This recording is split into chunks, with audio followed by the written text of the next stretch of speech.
वर्तमान सिक्किम सरकार अथवा वर्तमान मुख्यमन्त्रीज्यूले एउटै चिजलाई दुईचोटि इनोग्रेसन गरेको पनि हामीले देखेको छौं। भनेपछि एउटै चिजलाई दुई खेप इनोग्रेसन गर्ने मुख्यमन्त्रीले आज पेलिङमा बनिएको रोपवे चाहिँ किन इनोग्रेसन गर्दैन? किन चाहिँ इनोग्रेसन गर्दैन? धेरै महिना अगाडि नै काम सकिसकेको छ, आजसम्म इनोग्रेसन किन गर्दैन?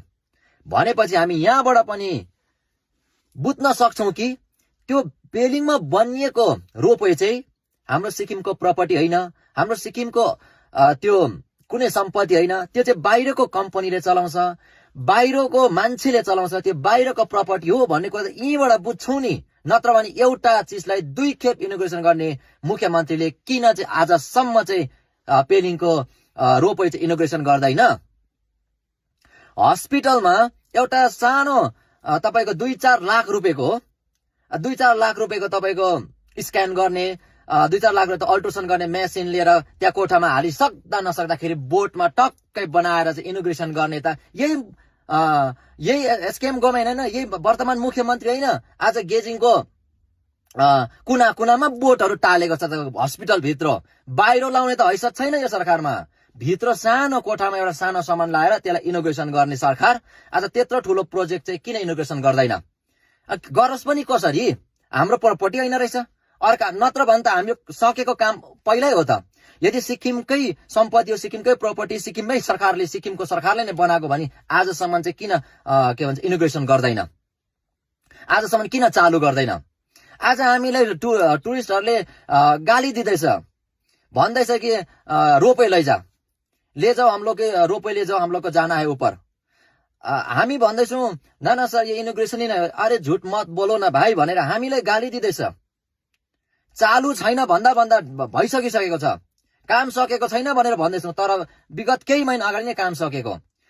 यो चाहिँ हाम्रो मुख्यमन्त्रीले सानो सानो कुरामा कोठाभित्र इनोग्रेसन गर्ने सरकारले आज यत्रो ठुलो प्रोजेक्ट इनोग्रेसन नगरेको चाहिँ यहाँबाट हामी जान्न सक्छौं कि यो प्रपर्टी चाहिँ हाम्रो होइन।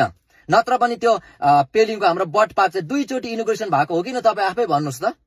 एकखेप पहिला नै तपाईँको पवन कुमार चामलिङ हाम्रो भूतपूर्व मुख्यमन्त्रीले पहिला नै हाम्रो इनोग्रेसन गरिसकेको, फेरि 2-4 वटा सामान कुनै के जाति लगायो, अलिक कलरहरू लगायो, फेरि बाहिर फेरि अर्को इनोग्रेसन गरेको हो कि होइन? लु तपाईँ आफै गर्नुहोस्, एउटै चिजलाई दुईचोटि इनोग्रेसन गरेको हो कि होइन त यो वर्तमान सरकारले? भनेपछि यस्तो एउटा सानो सानो 2-4 लाखको सामान लाउँदै इनोग्रेसन गर्ने सरकारले त्यत्रो ठुलो प्रोजेक्ट त कहाँ गर्छ भन्ने कुरा त हामीले सोचेकै हो। अहिलेसम्म इनोग्रेसन नगर्दा हामीले यहाँबाट बुझ्न सक्छौं कि यो हाम्रो प्रपर्टी होइन। अब त्यहाँनिर त्यो कम्पनी चलाउने बाहिरकै मान्छे हुन्छ, सबै बाहिरकोले आएर चलाउँछ, त्यहाँ काम गर्ने पनि बाहिर, स्टाफहरू पनि बाहिरकै हुन्छ। त्यो रोपवेमा हेर्दै जानुहोस् है, त्यहाँ सबै बाहिरको मान्छे हुन्छ काम गर्ने।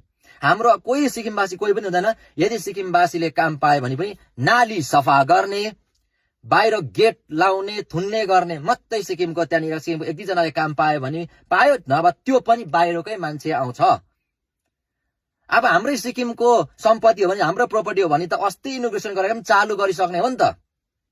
अब यहाँ त हाम्रो सबै सम्पत्ति त बाहिरकोलाई बेच्दैछ नि त हौ, सिक्किम सरकारले त खालि बाहिरकोलाई बेच्दैछ नि त। अन्त त स्काई वक जाने बाटो त्यही 2 किलोमिटर बाटो पनि बनाउन नसकेको त किन पनि बनाउँछ? त्यो बाटो चिल्लो बनाइदियो भने त गाडीमै गइहाल्छ नि त, टुरिस्टहरू गाडीमै गइहाल्छ।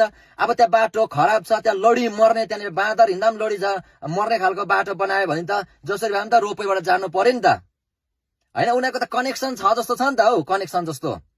अब हिजो अस्ति बिचरा झन्न त्यहाँनिर स्कावाकको त्यो कमिटीले, त्यहाँ लामा टिमले त्यहाँनिर के भन्छ अलिअलि भए पनि बनाइदिएर यसो गाडी चाहिँ आवत जावत गर्दैछ।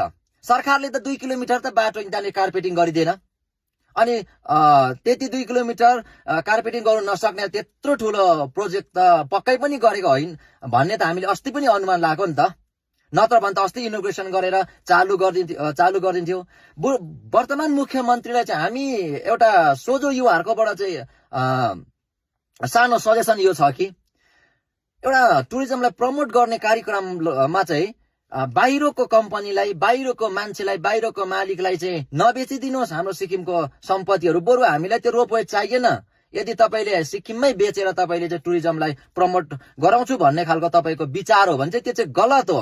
आज एसकेएम गभर्मेन्ट धेरै चिजहरू बेचिएको छ सिक्किमको।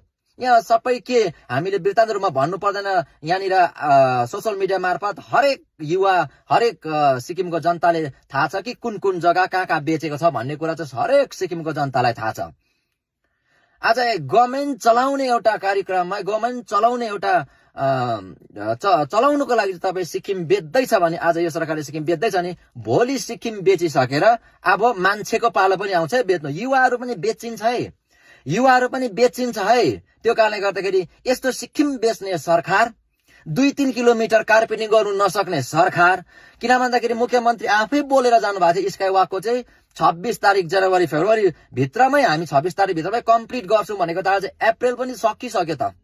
मुख्यमन्त्रीले 2 किलोमिटर पनि बोलेको वचन त पुरा गर्नु सकेको छैन भने यस्तो 2 किलोमिटर पनि हामीले कार्पेटिङ गर्नु नसक्ने सरकारहरू फेरि पनि हामीले ल्याइबस्यौँ भने चाहिँ कार्पेटिङ गर्नु त छोडिदिउँ, सिक्किम बेच्छ, बेच्दै पनि छ र बेचिसकेपछि तपाईँ हामीलाई पनि बेच्नु बेर लाउँदैन है।